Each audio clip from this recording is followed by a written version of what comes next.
Hello guys, welcome back to Mornings with Granny. Hope you're doing okay today. I am sitting in here doing some more food prep. Yes, I'm sitting on the step stool. Thanks to you guys' suggestions, I did order me a folding kitchen stool from Amazon. It should be here tomorrow or Tuesday. Today's Sunday, yeah, Monday or Tuesday. So, anyway, it's a little bit higher than this one, and I'm sure a lot more comfortable. I ordered the padded seat and the one with the back. I am prepping some food for the week. So, if you remember these beans that I got from my daughter the other day, she gave me a couple more. So, I snapped or broke, or however you want to say it, those. And I'm going to get these cooking. And then I had those 3 ears of corn from the food bank. One ear wasn't any good. It was dried up. It was picked too soon, actually. It didn't hardly have any kernels on it. Like I said, this hot weather makes a difference on the food, how it grows. But 2 of the ears are still good, so I've already shucked them, and I'm going to put them in the water here in a minute to get the silk off. Alright, hold on a minute, let me get some water in these. My legs are still hurting a little bit, not as bad as they were though. Alright, I got probably about a pint and a half. And what I do, or what we usually do, excuse me. Oh.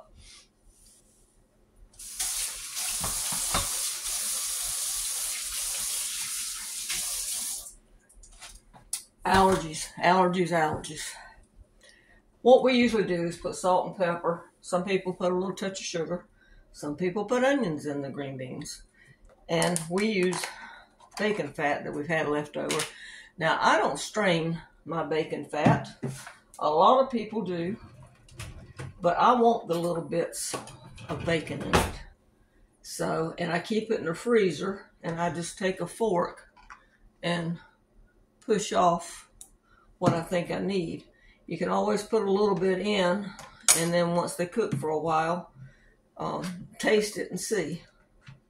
So we're going to put that in. It's probably about, if I had to guess, a tablespoon. And then we just put this back in the freezer till next time. Alright, let's set that out of the way. Like I said, 2 of the ears of corn were good, so we're going to put them in that water there. And then my daughter gave me some cucumbers, so let's see if they're good. Someone said the other day these were supposed to be hard, but not as hard as the ones I got the other day. It's because we haven't had much rain, and they were very hard. Let's see how these are. This little knife, I know I've showed it before. It's a Pioneer seed knife that my grandmother got in a box when, I don't know, I was about 10 or 12 years old. Oh yeah, this cucumber's good.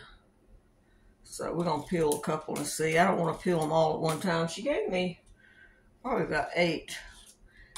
But we'll go ahead and slice up a couple, and I can have them with my dinner. I still have 1 squash in there I need to cook. I still have salad mix in there I need to use. And I think for lunch I'm going to have green beans, that squash. I still have some cornbread left. Hold on a minute, I need to get some napkins so I can rinse these cucumbers off. Hold on just a minute.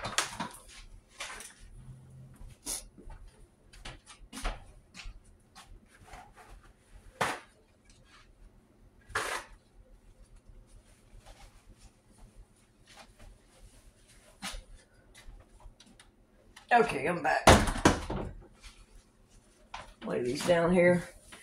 But, anyway, I still have that salad in there to eat. The cornbread to finish up. I got a little bit of white beans to finish up. So, this week's meals will just be odds and ends of some of the stuff I got from the food bank that my aunt gave me. It was nice of her to share. We try to do that when one another gets stuff. If, let's say we get, I don't know, a watermelon, then we share it, you know, because neither one of us will eat a whole watermelon. I'll do 3. So far, they're good. But yeah, we just share. If she gets more bread than she can eat, she'll share with me, and the same thing with me. Or if I cook more than I can eat, I'll take her plate. She's still cooks and stuff on her own, don't get me wrong, but it's nice just to have someone to share with. All right, let me rinse these off real quick so I can put them in the bowl. But yeah, it's always nice to share. And the food bank really blessed her. I mean, that was 2 big old banana boxes full. The one I had was probably about, I don't know, 2/3 full, because we went through it and I tried to get her to keep as much as she would first. All right, got a bowl here. I'm gonna put these cucumbers in. Well, I spoke too soon. That one's not good. It sliced through easy, but it's not good. There you go. This one is. I'm about to peel another one. That one was okay on the end, but when I sliced further down, it was hard. Let's try another one to see how it is. Okay, this one's slicing through good, so. Some people eat the peelings. I never have liked the peelings on food. I don't like them on potatoes. I don't like them on my cucumbers. Well, I say I don't eat it. Let me rephrase that. I'll eat a little bit of the peeling on the squash. I will do that. But for the most part, I peel things. Let me rinse this one off.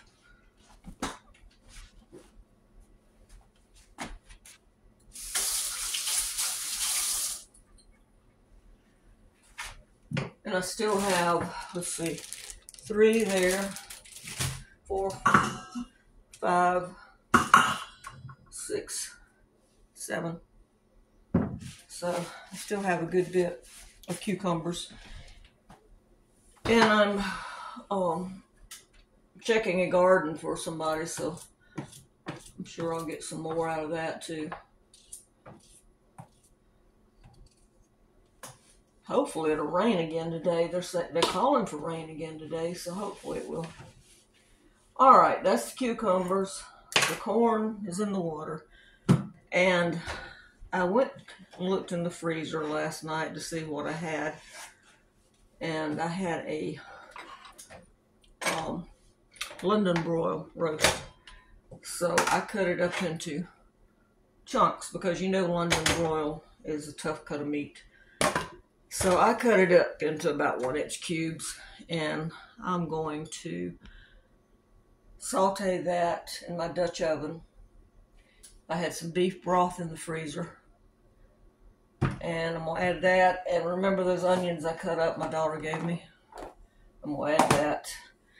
And I'm going to put that in the, I think I'm going to put it in the oven and let it cook for a little bit, about 350 for maybe about 2 hours to tender this meat up. I think I'm going to take half of it and maybe use for beef stew. And the other half, I'm going to make, thicken it up and make gravy with it. And maybe do some mashed potatoes with it. Because it'd be mostly me and maybe my aunt eating it. So that's what I think I'm going to do.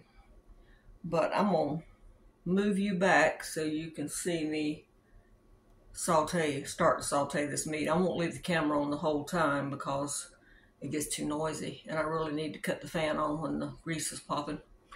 So I'm going to get my green beans started, put the cucumbers up, rinse that corn off, get it into a pot, and then I'll come back and we'll start sauteing this beef.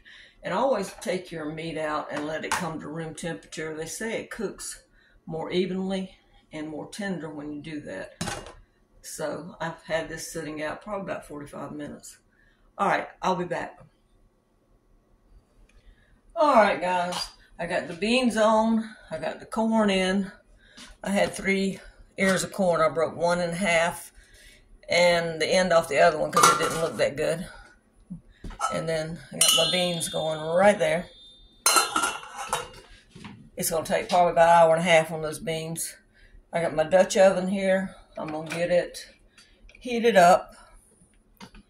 And then I'm going to put some olive oil in it. And we'll start browning up some of this meat. Also, clean up as you go. Makes it a lot easier. And one thing about browning meat is don't crowd your pan, because instead of getting the desired effect, the sear on it, if you put too much meat in there, it's going to sweat and it stews instead. So this is 2 pounds, so we're going to do it in 2 batches. Now, I'll show you how to get started, and then I'm going to stop the camera because, like I said, it's going to get noisy, and I really need to cut this vent on. So, something's smoking on my burner. I don't know what I dropped. But anyway, it'll be all right. Yeah, this will make, if I do half for beef stew and half beef and gravy, it'll make about 4 meals from me and Mom, or me and my aunt, whoever eats it. So, all right, my pan's starting to get hot, so I've just got olive oil I'm going to put in here. You can use vegetable oil, avocado oil, grapeseed oil, whatever you want. Probably a couple tablespoons. And in fact, I need another bowl. Let me get one. Let's see. Use this one. I call this my cornbread mixing bowl because I always mix my cornbread in it. And you want to make sure that oil starts to shimmer. Just watch it. You don't want it catching on fire. You can hold your hand over it.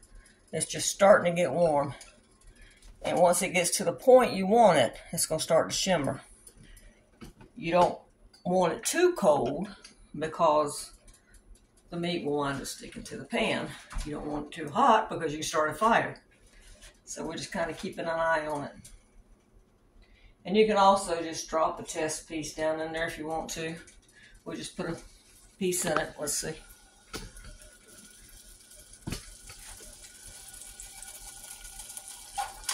Okay, it's starting to sizzle. And also remember too, when you're adding beef or whatever to a pan, whatever it is, it's going to cool down the pan for a second because this is colder than the oil.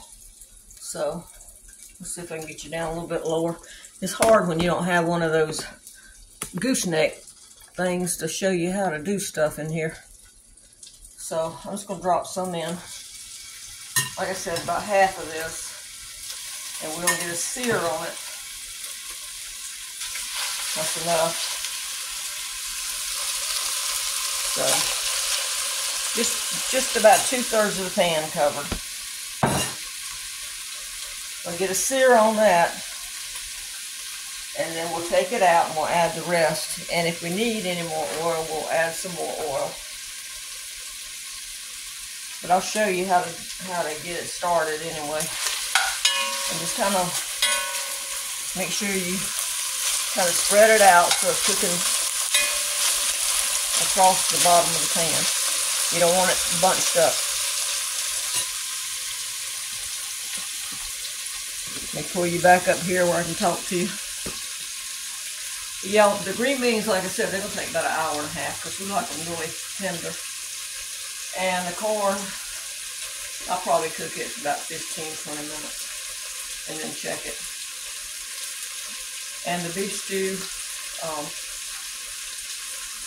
or beef and broth, or however you want to say it, it's going to wind up cooking for, like I said, I think I'm going to put it 350. I might check it after an hour and a half in the oven.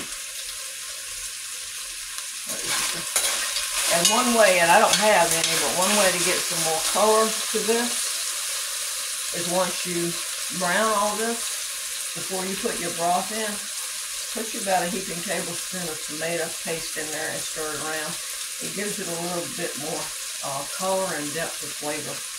But I'm out of tomato paste, so I need to put that on my list. How many of you keep a running list on your refrigerator or your phone or somewhere? I try to remember. I always try to remember to check my stock before I go to the grocery store, because groceries are so high, you don't want to spend money you don't have to. And come home and find out that you went and bought beef broth maybe, and you had 7 or 8 cans in the cabinet, and that was enough. Or in my case, I didn't think about getting tomato paste the other day because I wasn't thinking about needing it. But I had this roast in there, so I needed to do something with it. Which, like I said, it's fine without the tomato paste. I cooked it like this. Now I'm adding broth and onions to it today. I cooked it like this and added onion soup, mushrooms, brown gravy mix, and broth. Just all different things. I mean, it's your dish. You do it the way you want to. My taste is different than yours.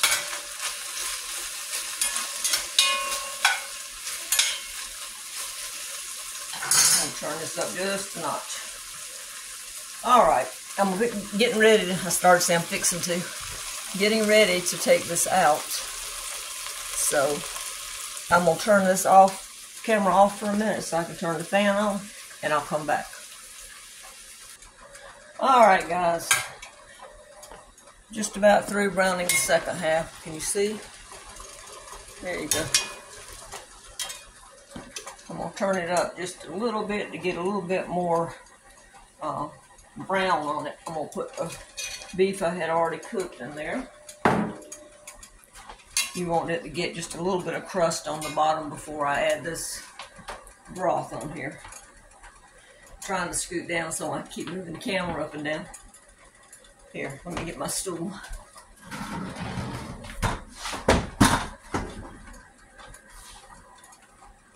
But yeah, when I decide what I'm going to make with this, like I said, I think I'm going to use half for beef stew and half for beef and gravy.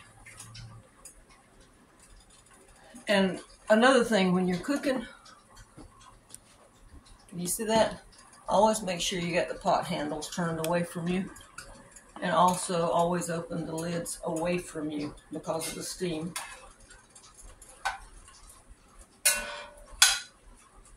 And turn it up another notch. I got it just about on high. I want just a little bit of crust on the bottom of that pan. Yeah, London broil's good, and it goes on sale every once in a while. About a month ago, it went on sale for $3.99 a pound, and I picked up, well, I actually picked up 2. I cooked 1 and gave part of it to my daughter. And then this was the second one I had in there. This one for 2 pounds was right at 8. I think it was $8.03 because it was just a little bit over. All right, let's see. Oh, it's getting hot in the kitchen, and I have my oven on 350 preheating. All right, I'm gonna go ahead and add these onions in. Use those up since I've got some more that I bought at Aldi's or Aldi's, however you want to say it. Gizmo's over sneezing. He didn't feel good yesterday. I wound up having to give him a pain pill. I don't know what was wrong with him, but when I checked his ears, I didn't see anything. But when I would touch him right here, he would go, "Yipe!" So I don't know what was wrong with him. I gave him a pain pill yesterday. I gave him one this morning. And I'm going to watch him for the next couple of days. And he might have to wind up going to the vet. He might have a ear infection down in there that I can't see. Usually I can see it. It might be one way down in there that I can't see. It might be making, up here sore. Because when we get ear infections, sometimes we get sore all through here. So that might be the problem. Alright, I'm going to cut this off. This is the beef broth I had in the freezer. Put that in. Oh, got a mess to clean up. And then this is a can of beef broth. I'm gonna add it. I like these enamel cast iron.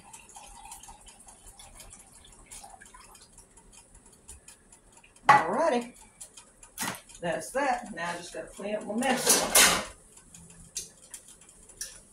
Get the lid for that.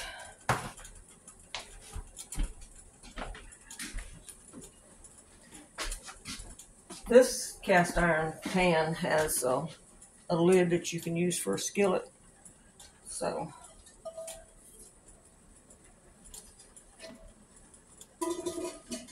all right, everything's going. The corn is going. The cucumbers are cut up. I still have to cut that squash up. I have cornbread left from the other day. I also have 2 pieces of ham in there I need to cook. So lunch will be fried squash, cucumbers, green beans, ham, and a piece of cornbread. And might have a piece of corn. I don't know. I might save that for later. But anyway, I'll snap a picture and maybe snap a picture and put it on the thumbnail. All right, guys. Have a good week. Well, the weekend's already gone. Have a good week. Time is going so fast. Oh my gosh, it's hard to keep up with it. Anyway, have a good week. Don't forget to give this a thumbs up and subscribe. Bye-bye.